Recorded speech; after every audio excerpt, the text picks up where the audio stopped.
All right, so our first topic today is Shilo Sanders getting cut by the Tampa Bay Buccaneers. It was the punch heard around the world. Okay, the biggest hit since Will Smith slapped Chris Rock. Okay, but obviously the repercussions are a little bit different. He got cut from the team. I got my special guest today, Mike, co-host. He has his own show, so we'll talk about that a little bit later. But Mike, what are your thoughts on Shilo Sanders getting cut? And also, if you can name maybe just a couple of teams that you think he'd be a good fit for as far as being candidates for picking him up. Yeah, I think he was having a good camp, man. He was having a good preseason. Obviously, being undrafted is always an uphill battle for every undrafted free agent. He's an undrafted free agent that has a lot of notoriety, obviously, because of his last name, CU, the branding they did there. Like you said, man, it was really unfortunate that that fight that happened. And I think we talked about a little bit, but Todd Bowles' face when he came off to the sideline said a lot. And I was like, man, he might not make the squad. But I do think he'll clear. I do think he'll land on the team. I don't know if he'll be active roster right away, but worst case practice squad. But a couple of teams that come to mind are the Raiders. Unfortunately, I'm a Broncos fan. I can't stand the Raiders, but they did remake their secondary with Pete Carroll, but they need some more depth. They have their starters kind of set in place. They're competing, but they need some special teams help, and they also need some depth at safety. That's a team that comes to mind. The Jets with Aaron Glenn would be a phenomenal opportunity as well. They need, these teams that are kind of remaking themselves that need a little more depth. And having Aaron Glenn, who was one of the best defensive coordinators in the NFL last year, had that Lions defense humming, even though they had close to 20 different injuries, different starters over the course of the year. That would be a good place for him to learn under. And a third one, I could name like 5 teams, but I'll just maybe do a top 3. But another one I would keep an eye on is the Vikings, right?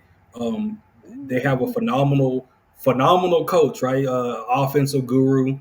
They've had a few injuries in their secondary.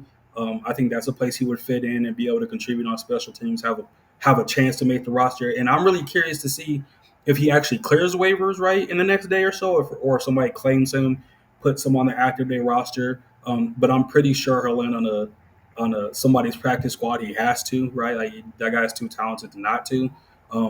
But again, it was unfortunate that happened. He was having a real good offseason. His teammates were talking about his character, his leadership. He's a little bit older rookie, but he has some experience, and I think he'll land somewhere most definitely. Absolutely. You brought up some great points. I want to piggyback off something you said about the Vikings. I love that you said that because Brian Flores has a knack for getting a player who can be a defensive player, of course, who could be a Swiss Army knife. Who could do multiple things, multiple packages, multiple things his way.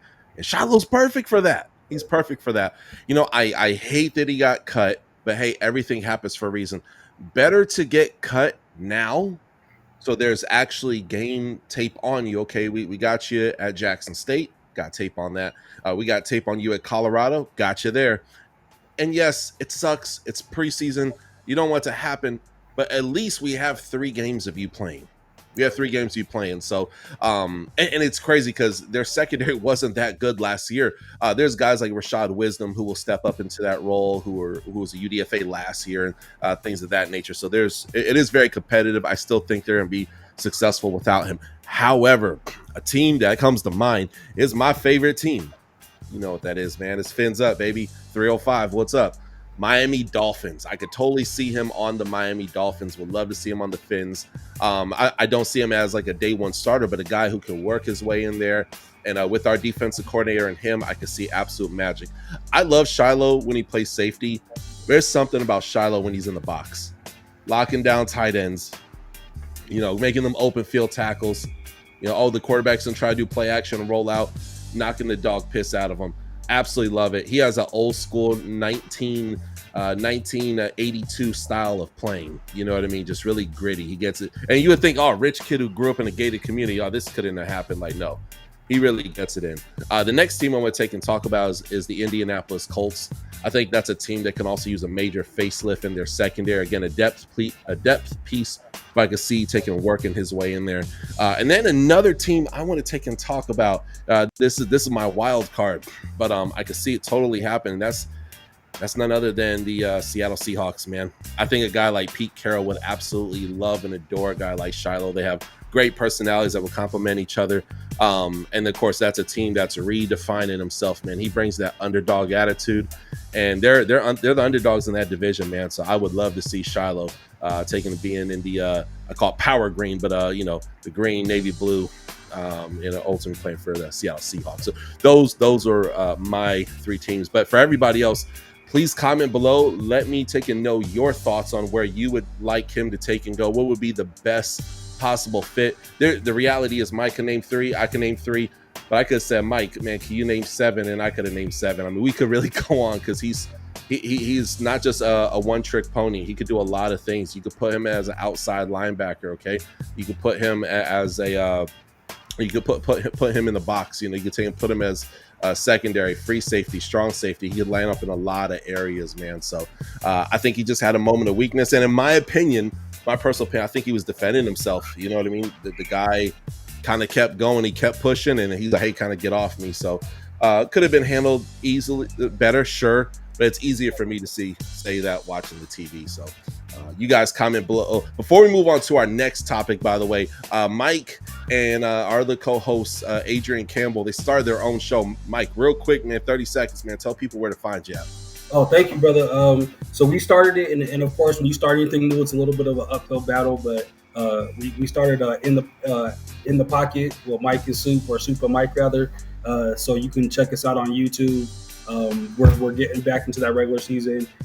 Usually comes out on Mondays. We have about 5 episodes put out so far. On obviously we're trying to be like the Touchdown with Doug Smith, over 1 million views, etc. So we're working towards that, man. But thank you so much for supporting us all the time, bro. You're always one of the first ones in the comments, and we're definitely looking to grow that page. Much love, my brother. And to make you guys' life easier, go in the description of this video. It'll be right down there below the description of this video, right inside there. So we'll see you guys on the next one. Now on to our next topic. Thank you for watching another episode of the Touchdown with Doug Smith, where we have exclusive NFL content and exclusive NFL interviews. Be sure to hit that like and that subscribe button. Follow us on social media. See you on the next one.